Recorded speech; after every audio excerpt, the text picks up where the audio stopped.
সালামু আলাইকুম। অন্য মঞ্চের আলাপচারিতায় আপনাদের সকলকে আমন্ত্রণ জানাচ্ছি। আসসালামু আলাইকুম, স্বাগত লিডস নিউজে। সম্মানিত দর্শক, আজকে যা বলতে যাচ্ছি তার সত্য মিথ্যা নির্ধারণ করবে সময়। কথাগুলো যদি মিথ্যা হয় তাহলে দেশ বেঁচে যাবে, বাঁচবেন বাংলাদেশের সাধারণ মানুষ। আর যদি সত্য হয় তাহলে বলতে দ্বিধা নেই, রাজনীতিতে ভয়ঙ্কর ভূমিকম্প আসছে। বাংলাদেশের সামনে অপেক্ষা করছে কঠিন দুঃসময়। কারণ কথাগুলো বা এই যে অভিযোগগুলো, এটা কোনো ইউটিউবারের নয়, কোনো ফেসবুক অ্যাক্টিভিস্টের নয়, মানে কোনো সাধারণ মানুষের মুখ থেকে শোনা কথা নয়। অভিযোগগুলো করেছেন সাবেক প্রধানমন্ত্রীর পুত্র সজীব ওয়াজেদ জয়, যিনি এখন প্রাচীনতম দল বাংলাদেশ আওয়ামী লীগের অনেক বিষয় নিয়ে কথা বলছেন বা কাজ করছেন বলেই জানা যায়। কি বলেছেন জয়? জয় বলেছেন ইউনূস দেশ ছাড়ার প্রস্তুতি নিচ্ছেন। বিরাট অভিযোগ। বলেছেন ইউনূস টাকা পাচার করছেন, টাকা পাচার হচ্ছে আজারবাইজান হয়ে, এবং আগামী ফেব্রুয়ারির নির্বাচন হবে সাজানো নাটক। মোটা দাগি তিনটি কথা তিনি বলেছেন।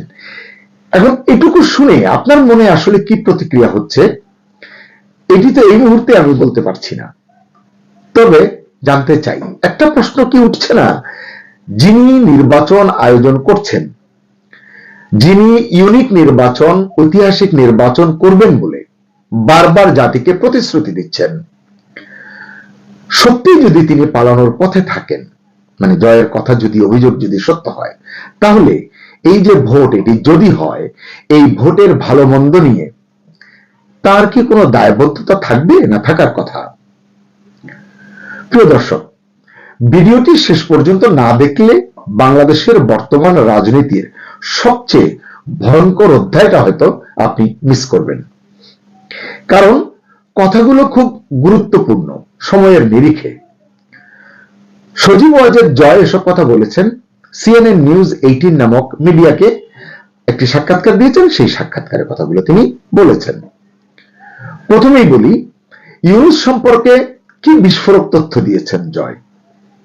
কিছু তো শুনেছেন আপনারা, যে তিনি পালিয়ে যাবেন, অর্থ পাচার করছেন, এগুলো। আরো বলছেন জয়ের দাবি ডক্টর মোহাম্মদ ইউনূসের নেতৃত্বে যে অন্তর্বর্তী সরকার চলছে সেটি নিরপেক্ষ নয়। এই কথা তো আসলে এখন রাজনীতির মাঠে আরো অনেকেই বলছেন। সর্বোপরি জয় বলছেন ইউনূস নাকি দেশ ছাড়ার প্রস্তুতি নিচ্ছেন। ওই যে বলেছি আগে, জয়ের ভাষায় ইউনূস বাংলাদেশে নিজের ব্যবসা বিক্রি করছেন। ব্যবসা বিক্রি মানেই তো গ্রামীণ ব্যাংকের সকল কিছু, আর প্রধান উপদেষ্টা হয়ে যত 30, 35, 37টা ব্যবসার লাইসেন্স নিয়েছেন বা ব্যবসার পরিধি বাড়িয়েছেন, সেগুলো নিশ্চয়ই জানি না, তিনি নিশ্চয়ই তার তথ্যের ভিত্তিতে কথা বলেছেন। এবং জয় বলছেন তিনি টাকা সরানোর চেষ্টা করছেন না, কারণ ব্যবসা বিক্রি করে দিলে সেই টাকা তো এই দেশে তিনি রেখে যাবেন না।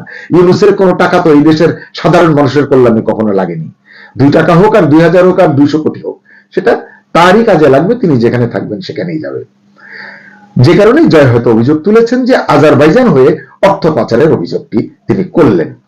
এটি আরেকটি, মানে 2 2 4 যদি মেলাতে চান, সেটি হচ্ছে আজারবাইজানের সরকার প্রধানের 2 কন্যা কয়েকদিন আগে ইউনূসের সঙ্গে তার সরকারি দপ্তরে দেখা করেছেন। কোন ক্রাইটেরিয়ায়, কোন ক্যাটাগরিতে তারা এইভাবে সাক্ষাৎ পান বলা মুশকিল। আমরা তো অভিযোগ শুনেছি, আমাদের দেশের ব্যবসায়ীরা, শীর্ষ ব্যবসায়ীরা, বিজিএমই এর প্রেসিডেন্টরা 4 মাস 5 মাসে ইউনূস সাহেবের একটা অ্যাপয়েন্টমেন্ট পান না। কিন্তু বাইরে থেকে, আমি আগেও বলেছি, সলিমুদ্দি কলিমুদ্দি টাইপের কেউ আসলেও তার সাক্ষাৎ পান, কারণ এর সঙ্গে ওই যে মেটিকুলাস ডিজাইনের নানান যোগসূত্র কিন্তু আপনি তৈরি করতে পারেন, মেলাতে পারেন। এবং যেহেতু জয় অভিযোগ তুলেছেন যে আজারবাইজান হয়ে, তো আজারবাইজানের প্রেসিডেন্ট না প্রধানমন্ত্রীর যে মেয়ে এসছেন, তাদেরকে দেখলাম একেবারে রাষ্ট্রীয় মর্যাদার মতো করে, সেই যে গ্রাফিতি সারা বিশ্বে উনি বাণিজ্য করে বেড়ালেন, মার্কেটিং করে বেড়ালেন। দেননি শুধু তিনি 2 জনকে, আমার জানা মতে, এক দেননি ভারতের প্রধানমন্ত্রী নরেন্দ্র মোদীকে, আর দেননি হচ্ছে আপনার সম্প্রতি এসেছেন ভুটানের প্রধানমন্ত্রী শেরিং তোবগেকে, কারণ শেরিং তোবগে এবং মোদির ভিতরে তো এক ধরনের সমন্বয়, একই পাটাতনে তারা আছেন, এই কারণে দেননি। বাকি সবাইকে তিনি এই গ্রাফিতি দিয়েছেন, পাকিস্তান থেকে শুরু করে একেবারে হিল্লি দিল্লি বাদে বাকি সবাইকে। যাই হোক, জয় বলেছেন, মানে ওই কারণে কথাগুলো বললাম যে 2-2 কি আসলে হতে পারে কিনা আপনারা বিবেচনা করবেন। জয় বলেছেন ইউনূস শেষ পর্যন্ত ফ্রান্সে গিয়ে স্থায়ীভাবে বসবাসের পরিকল্পনা করছেন। জানি না তার এই জানার বা এই তথ্যের ভিত্তি কি, তবে এটি অনেকেই বলেন ফ্রান্সে তার বাড়ি আছে, সেখানেই তিনি যাবেন, অন্য কোথাও তার ঠাঁই হবে না। এটি গত 3-4 মাস ধরে আলোচনা হচ্ছে, কিন্তু সোশ্যাল মিডিয়ায় আমি নিজেও দেখেছি। প্রিয় দর্শক, এই অভিযোগগুলো যেগুলো এতক্ষণ বললাম সত্য না মিথ্যা, সেটা কিন্তু আপনি আমি যাচাই করতে পারবো না। সেটি যাচাই করবে আইন এবং সময়, তাও সময় মতো। কিন্তু প্রশ্ন হলো, অন্তর্বর্তী সরকারের প্রধানের বিরুদ্ধে যদি এমন অভিযোগ ওঠে, তাহলে নির্বাচন কতটা নিরপেক্ষ হবে? ইউনিক নির্বাচন কতটা নিরপেক্ষ হবে, কেমন হবে বা কেমন হতে পারে? এই প্রশ্নগুলো কিন্তু আসে। দেখা যাক নির্বাচন নিয়ে জয় আর কি বলেছেন। জয় সরাসরি বলেছেন 2026 সালের ফেব্রুয়ারির নির্বাচন হবে পুরোপুরি সাজানো, কারচুপিপূর্ণ। এই ধরনের কথা বা সমার্থক শব্দ ব্যবহার করে অনেক রাজনৈতিক বিশ্লেষকও কথা বলছেন, টকশো টকাররা কথা বলছেন, এবং রাজনীতির মাঠে অনেক বক্তৃতায় অনেকে এটি বলছেন। সজীব ওয়াজেদ জয়ের ভাষায়, বাংলাদেশের সবচেয়ে বড় রাজনৈতিক দল আওয়ামী লীগকে নিষিদ্ধ করে নির্বাচন করা হচ্ছে। শুধু আওয়ামী লীগ নয়, বামপন্থী কিছু দলকেও নির্বাচন থেকে বাইরে রাখা হচ্ছে বলে জয় উল্লেখ করেছেন। এই সাক্ষাৎকারে বিএনপি এবং জামাত প্রসঙ্গে কথা বলেছেন সজীব ওয়াজেদ জয়। আমি মনে করি এই সাক্ষাৎকারের এটি অত্যন্ত কৌশলগত একটি অংশ বা উত্তর, যেটি জানা গেল জয়ের মুখ থেকে। জয় স্পষ্টভাবে দুটি দলকে আলাদা করেছেন, দুটি দল সম্পর্কে পৃথক মূল্যায়ন করেছেন। বিএনপি সম্পর্কে জয় বলেছেন, বিএনপি তাদের মানে আওয়ামী লীগের রাজনৈতিক প্রতিপক্ষ, শত্রু নয়। দর্শক, আমি আবার বলছি, জয় বলেছেন বিএনপি আওয়ামী লীগের রাজনৈতিক প্রতিপক্ষ, শত্রু নয়। আমার কাছে মনে হয়েছে এটি এই সময়ের খুবই ইঙ্গিতপূর্ণ statement, political statement. Jamaat Islami সম্পর্কে জয়ের অবস্থান এবং মূল্যায়ন দেখলাম কঠোর। তিনি বলেছেন জামাত আওয়ামী লীগের সবচেয়ে বড় শত্রু। জয় বলেন জামাত বাংলাদেশের স্বাধীনতার বিরোধিতা করেছে, এটি আমরা সকলেই জানি, এবং এই কথাটা এখন অনেকেই বলছেন, এবং এই দলের নানান লক্ষণ নিয়ে অনেকে গভীর আশঙ্কা প্রকাশ করতে শুরু করেছেন। এর ভিতরে জয় সরাসরি এভাবে বললেন। জয় আরো বলছেন, এবং তারা মানে জামাত ক্ষমতা এলে বাংলাদেশকে ইসলামিস্ট রাষ্ট্রে পরিণত করার চেষ্টা করবে। এটি জয় বলেছেন। আসলে এটা কিন্তু ইতিমধ্যেই আওয়ামী লীগ মানে জামাতে ইসলামের অনেক নেতার কথায়, বক্তৃতায় সরব হতে শুরু করেছে। আমরা অনেকেই শুনছি, আপনিও নিশ্চয়ই শুনে থাকবেন। জয় সতর্ক করে বলেছেন, এই নির্বাচন যদি এভাবেই হয়, মানে যেভাবে ইউনূস সাহেব করতে চলেছেন সেভাবেই যদি হয়, তাহলে বাংলাদেশ জামাতের প্রভাবের দিকে চলে যেতে পারে। এটাও অনেকেই বলছেন জামাতকে ক্ষমতায় বসানোর একটি নীল নকশার নির্বাচনের দিকেই ক্রমশ এগিয়ে যাচ্ছেন ইউনূস সাহেব, এবং সেখানে বিএনপিও হালে পানি পাচ্ছে না রাজনীতির মাঠে, এমন আলোচনা কিন্তু নানান জায়গায় উচ্চারিত হচ্ছে। প্রিয় দর্শক, এখন প্রশ্নটা কিন্তু খুব সোজা, কারণ প্রেক্ষাপটটা দেখুন। আওয়ামী লীগ নিষিদ্ধ, নির্বাচন হচ্ছে অন্তর্বর্তী সরকারের অধীনে, যেখানে আওয়ামী লীগ নির্বাচন অংশ নিচ্ছে না, জাতীয় পার্টি শেষ পর্যন্ত অংশ নেবে কিনা বলা যায় না, বামপন্থী কয়েকটি দল নির্বাচনে অংশগ্রহণের সুযোগ পাচ্ছে না, এবং প্রধান উপদেষ্টার বিরুদ্ধে দেশ ছাড়ার অভিযোগ তুলছেন আওয়ামী লীগের একজন গুরুত্বপূর্ণ ব্যক্তি। জামাত নির্বাচনে বেটার পজিশনে আছে, পজিশন পাচ্ছে, সরকারের তরফ থেকে সাপোর্ট পাচ্ছে, এটি আমরা সকলেই দেখছি। কিন্তু ওই যে কয়েকটি দল নির্বাচনের বাইরে আছে, এই সব প্রেক্ষাপট যদি আপনি বিশ্লেষণ করেন, তাহলে আপনি কি বলবেন? এটা কি সত্যিকার অর্থে গণতন্ত্রের চেহারা, নাকি নতুন ধরনের কোন রাজনৈতিক পুনর্বিন্যাস, যেটা মেটিকুলাসলি ডিজাইনের অংশ হতে পারে? এই প্রশ্নের উত্তর আমার কাছে নেই, হয়তো কারো কাছেই নেই, আজকে নেই। আজকে এই প্রশ্নের উত্তর আমার ধারণা কারো কাছে নেই। যাদের কাছে আছে তারা মুখ খুলবে না। কিন্তু একটা বিষয় নিশ্চিত, বাংলাদেশের রাজনীতি এখন সবচেয়ে অনিশ্চিত এবং বিপজ্জনক মোড়ে দাঁড়িয়ে আছে। সজীব ওয়াজেদ জয়ের অভিযোগগুলো সম্পর্কে আপনাদের বক্তব্য কি?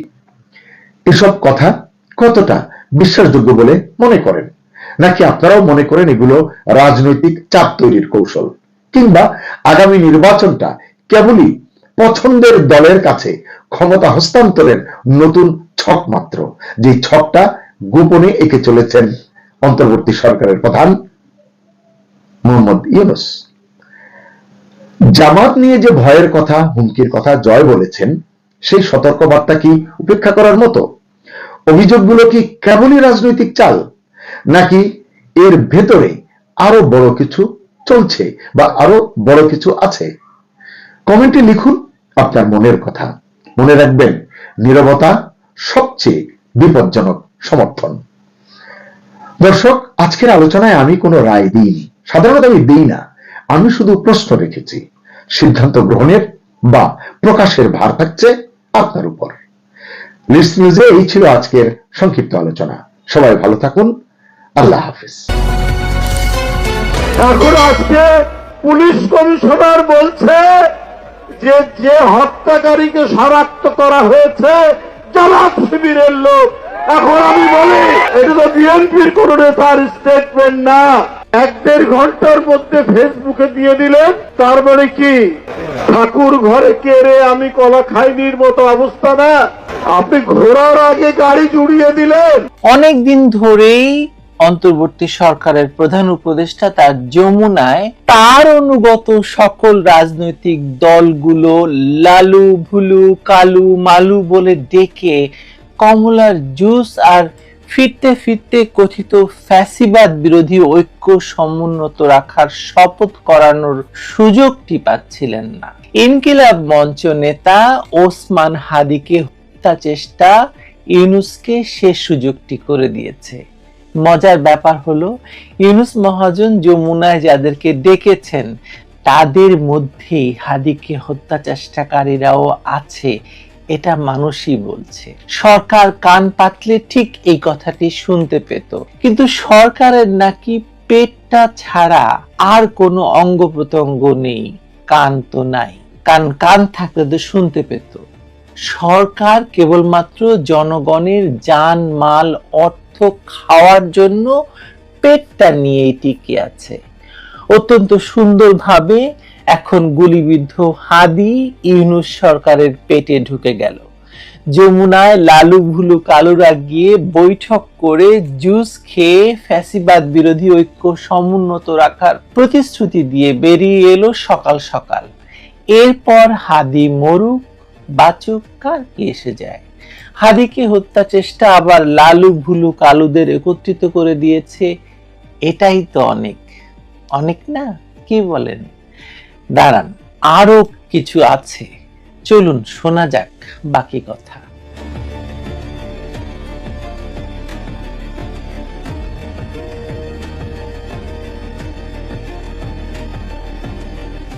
ছবিটা একটু ভাবুন তো ঠান্ডা মাথায়। একদিকে হাসপাতালে লাইফ সাপোর্টে পড়ে আছে এক তরুণ যার মাথার ভেতর বুলেট, অন্যদিকে যমুনার নরম সোফায় বসে অভূতপূর্ব নির্বাচন, জুলাইকে ওন করা, ষড়যন্ত্র নস্যাৎ করার ভাষণ। যাকে গুলি খাইয়ে এই রাজনৈতিক নাটকের নতুন দৃশ্য সাজানো হলো সেই হাদি, আর যারা সেই গুলিকে পুঁজি করে ফ্রেম বানাচ্ছে তারা সেই লালু ভুলু কালুর দল, যারা প্রতিটি রক্তপাতকেই নিজেদের এজেন্ডার জ্বালানি বানাতে অভ্যস্ত। গত 1 বছরে আমরা দেখেছি সেটা।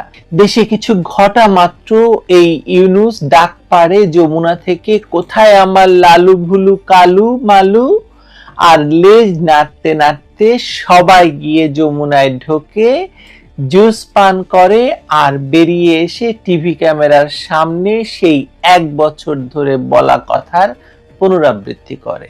বেশ একটা ফটো সেশন হয় এবং ইউনূস সরকার যমুনায় বসে হাসে আর হাদিদের গিলে ফেলা পেটে হাত বুলায়। ইউনূস সরকার খুব সচেতন ভাবে এই হামলাকে আওয়ামী লীগের ঘাড়ে তুলতে চায়, কিন্তু সরাসরি বলতে পারে না। তাই কি করে? দেশের গোয়েন্দা সংস্থার আগে বিভিন্ন অ্যাক্টিভিস্ট, অ্যানালিস্ট, ইনভেস্টিগেটিভ জার্নালিস্ট, মানে এদেরকে দিয়ে ফেসবুকে রায় দিয়ে দেওয়ায়। এটা নাকি সাবেক ছাত্রলীগ নেতা করেছে, মানে আওয়ামী লীগই করেছে। অথচ যে মানুষটাকে এখন ছাত্রলীগের ব্যানারে ঝুলিয়ে দেওয়া হচ্ছে, সে জুলাই পরবর্তী সন্ত্রাস আর থানা দখলের সময় অস্ত্রসহ ধরা পড়ে, পরে আবার জামিন নিয়ে বেরিয়ে ইনকিলাব অফিসে ঢুকে যায়, হাদির সাথেই উঠে বসে, মিটিং মিছিলে যায়।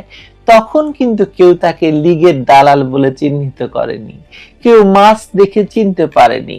তখন ছবি তুলতে আপত্তি ছিল না, তখন তো মাস্ক ছিল না। মাস্ক তো গতকাল মানে যখন হত্যা চেষ্টার ঘটনা ঘটেছে তখন পড়েছে। এখন হঠাৎ সব জানাজানি, সব বোঝাবুঝি, কিন্তু প্রশ্নটা কেউ করে না, তাহলে এতদিন তাকে গ্রেপ্তার করতে কে ঠেকিয়েছিল? এতদিন তাকে ছাত্রলীগ বলে গ্রেপ্তার করা হয়নি কেন? এতদিন মানে তাকে ছাত্রলীগ বলে কেন সাজা দেওয়া হয়নি? মানে গল্পে যে ফাঁক থেকে যায় ভাইরা আমার, তাই না? গত বছর 400-র কাছাকাছি থানা ভাঙচুর আর অস্ত্র লুট হয়েছে, যার সামান্য অংশ উদ্ধার হয়েছে, বাকিটা বাতাসে ভাসছে।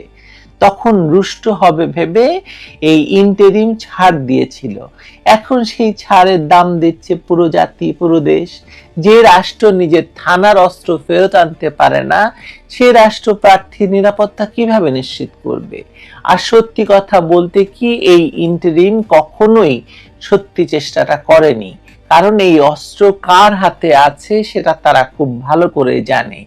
সেই হাতগুলো এখন তাদের রাজনৈতিক দর কষাকষির অংশ। একে বলে নিয়ন্ত্রিত অরাজকতা। সাদিক কায়েমদের চেহারা ভাসে আপনার চোখে ভাইরা? আচ্ছা থাক, ভাসুরের নাম মুখে নিতে নেই, তওবা তওবা। হাদির উপর গুলি সেই অরাজকতার দ্বিতীয় গিয়ার। প্রথম গিয়ার ছিল জুলাইয়ের সন্ত্রাসী মব, যেখানে গণতন্ত্রের নাম করে যা যা হয়েছে তার বড় অংশই ছিল meticulous design, targeted sniper shoot আর সংগঠিত লুণ্ঠন। এখন সেই একই স্কুলের গ্রাজুয়েটরা, প্রাক্তন ছাত্রলীগ অ্যাক্টিভিস্ট, জুলাই যোদ্ধা, জুলাই জিহাদি বিভিন্ন ব্যানারে ঘোরাফেরা করছে। হাসনাত, সার্জিস, সাদিক, দাউদ একসময় ছাত্রলীগের তকমা গায়ে লাগিয়ে যাদের দিয়ে আওয়ামী লীগকে বিতর্কিত করা হয়েছিল, আজ তারা অন্য ক্যাম্পের তারকা সৈনিক এক একজন। টিভিতে বসে ফেসবুকে লাইভ দিয়ে গর্ব করে বলে তারা নাকি তখনই ভেতর থেকে আওয়ামী লীগকে ধ্বংস করে দিতে যোগ দিয়েছিল আওয়ামী লীগে। অর্থাৎ গল্পটা হলো গিয়ে, যখন তারা ক্ষমতাসীন আওয়ামী লীগের দলের লুঙ্গির নিচে ছিল তখনও মূল সুতো অন্য কারো হাতে ছিল, আর আজ যখন তারা ফ্যাসিবাদ বিরোধী শিবিরে, তখনই সেই সুতো রাজনৈতিক গোয়েন্দা এবং বিদেশি ডিপ স্টেটের হাতে। হাদি আর মাসুদ এসব স্টকের অংশ। কখন কোথায় এই স্টক খেলা হবে, কখন কাকে দিয়ে কাকে মেরে ফেলা হবে, সেটা ঠিক করে যারা বিরাজনীতিকরণের ফর্মুলা লিখছে। ফর্মুলা 1 ছিল বিচারবিহীন ওয়ার অন টেরর, ফর্মুলা 2 হলো সবাই খারাপ, সবাই হত্যাযোগ্য, এমন একটা মানসিকতা তৈরি করা। এই প্রেক্ষাপটে হাদির ওপর গুলি কাকে কি সুবিধা দিল সেটা একটু ঠান্ডা মাথায় ভাবা দরকার, যেটা আসলে সকালের ভিডিওতে কিছুটা বলেছি। আওয়ামী লীগের সাংগঠনিক অবস্থা এমন যে এই 14 মাসে তাদের কর্মীরা গণহত্যা, খুন, গুম, বুড়িগঙ্গা থেকে লাশ সবকিছুর শিকার হয়েছে। তাদের কেউ দ্রুত জামিন পায়নি, বরং পায়নি বলেই সংগঠনটা ভাঙাচোরা।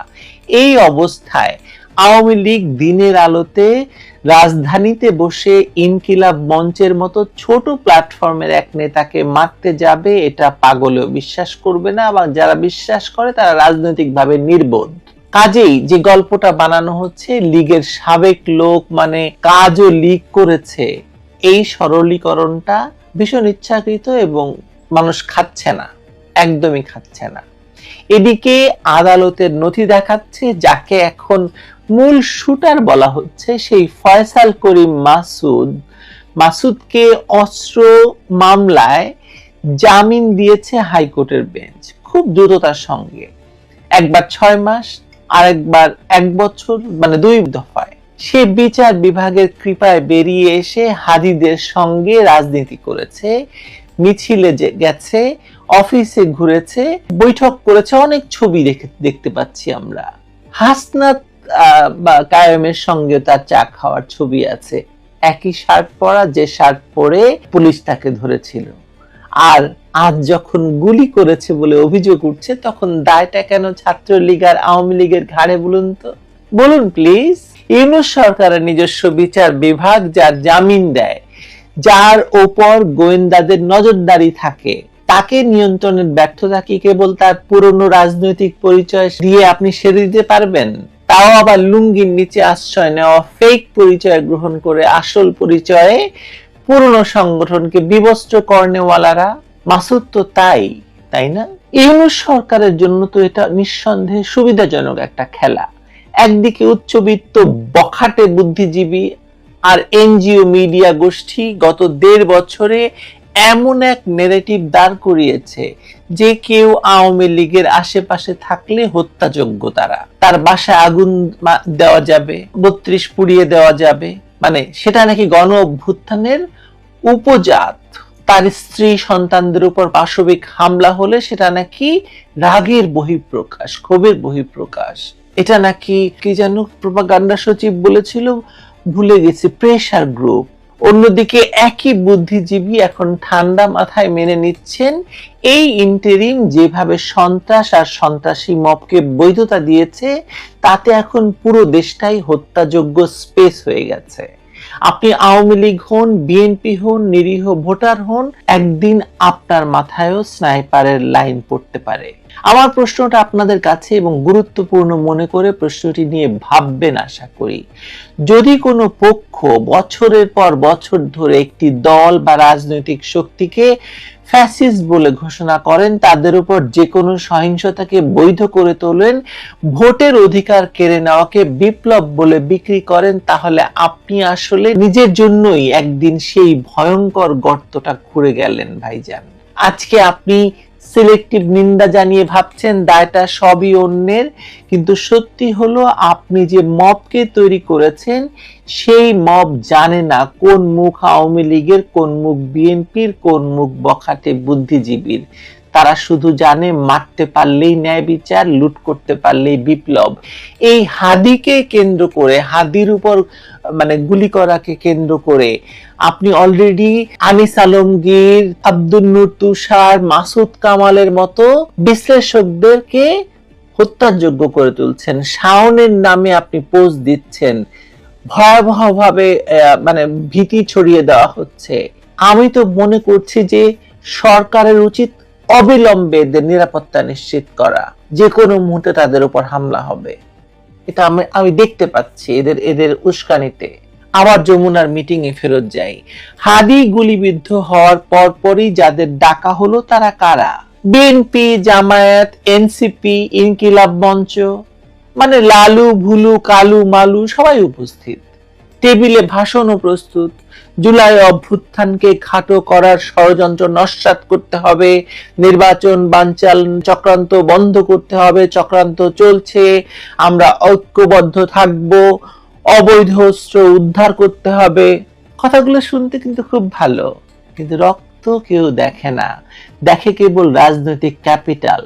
হাদির ওপর গুলিকে তারা আবার জুলাই বয়ানের অংশ বানিয়ে ফেলছে, যেন এই হামলাও আসলে সেই তথাকথিত অভ্যুত্থানের ধারাবাহিকতা, তার বিরুদ্ধে নাকি নতুন ষড়যন্ত্র। এখানে ইউনূস খুব সচেতন এবং তার চালাকিটাও খুব পরিষ্কার। তার কোনো রাগঢাক নেই। তিনি জানেন এই ঐক্য ভাঙলে তার পায়ের নিচের মাটি সরে যাবে। তাই একদিকে তিনি বলছেন বড় শক্তি কাজ করছে, প্রশিক্ষিত শুটার মাঠে নেমেছে, অন্যদিকে সেই বড় শক্তির নাম কখনোই উচ্চারণ করছে না, কারণ ওই শক্তির একটি অংশ তার নিজের স্টেক হোল্ডার গ্রুপের ভেতরে বসে আছে। জামায়াতের সহজ সরল নেতারা ইতিমধ্যে বলে দিয়েছে তারা আগে গণভোট এবং পরে নির্বাচন চেয়েছিল। নির্বাচন গণভোট একদিনে করার আইডিয়াটা কোথা থেকে এসেছে সেটা কারো অজানা নয়। আরেকদিকে বিভিন্ন মুখে মুখে ঘুরছে যে 50 জন প্রার্থীকে টার্গেট কিলিং এর প্ল্যান, জাতীয় বক্তব্য। এগুলো ডিপ্লোম্যাটিক ভাষা নয়, এগুলো সিমটম, অর্থাৎ ভেতরের রোগ বাইরে বেরোনোর লক্ষণ। গণরাশেদের মতো নেতারাও নাকি এই তথ্য জানে। ভাবুন একবার। আমার তো মনে হয় প্ল্যানটা খুব স্পষ্ট এবং পরিষ্কার। নির্বাচনের হাওয়া তোলা হবে, মাঠ গরম করা হবে, কিছু জায়গায় লক্ষ্যভিত্তিক খুন গুলিবর্ষণ হবে, তার দায় পুরোটাই আওয়ামী লীগের কাঁধে চাপানো হবে। তারপর বলা হবে দেখুন এই পরিস্থিতিতে নির্বাচন সম্ভব নয়, তাই গণভোটটা একমাত্র উপায় হিসাবে স্বীকৃতি দিতে হবে। শুধু গণভোট হবে মানে ফেব্রুয়ারির 12 তারিখে।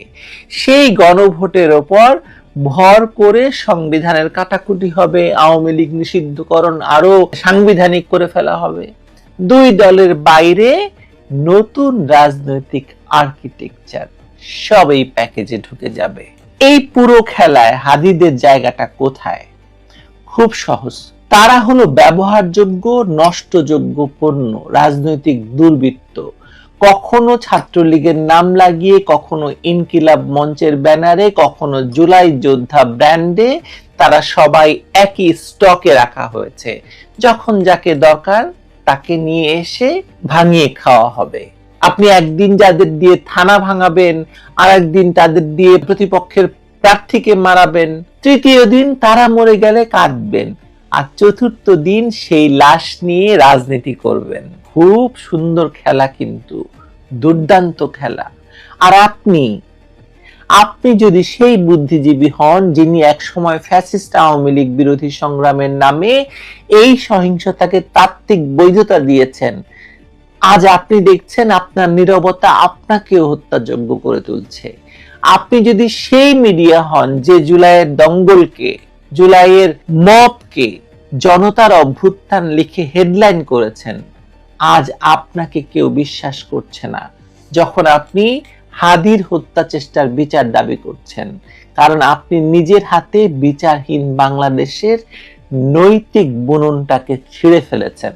শেষ করি, ভিডিও দীর্ঘ হয়ে যাচ্ছে। আমার কথা হলো, দেশের পরিস্থিতি ইউনূস মহাজনের পচা মাথা থেকে এমন জায়গায় নিয়ে যাওয়া হয়েছে যে হাদিরা মরবে, মাসুদরা গুলি করবে, ফেসবুকের প্রোপাগান্ডিস্টরা রাতারাতি দোষী নির্ধারণ করবে, আর যমুনার ঠান্ডা ঘরে বসে লালু ভুলু কালুরা জুস খেয়ে ঐক্য, জুলাইকে অন করা, ঐতিহাসিক নির্বাচনের মুখস্থ বুলি আওড়াবে।